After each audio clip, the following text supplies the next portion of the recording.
বাণিজ্য মন্ত্রণালয় এনবিআর এর কাছে আবেদন করছে, আমরা শুনছিলাম যে ডিউটি কমানোর কথা বলে। এনবিআর কেন কার্যকর করতেছে না এটা আমরা বলতে পারি না। এটা প্রায় মাসখানিক ধরেই এমন শোনা যাচ্ছে ডিউটি কমবে কমবে করে, কিন্তু কমতেছে না।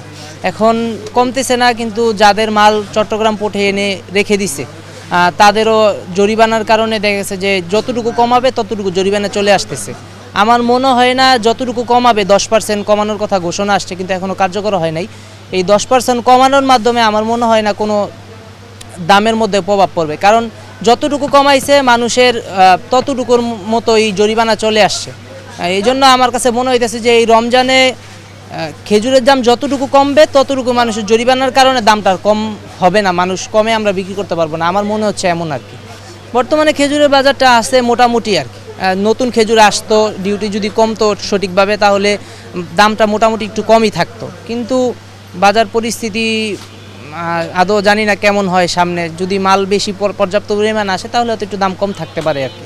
160 টাকা থেকে শুরু করে আপনার 1000-1200 টাকা কেজি পর্যন্ত আছে। সর্বনিম্ন জাহিদি খেজুর 160 টাকা বস্তারটা, আর কার্টনেরটা হচ্ছে 240 টাকা।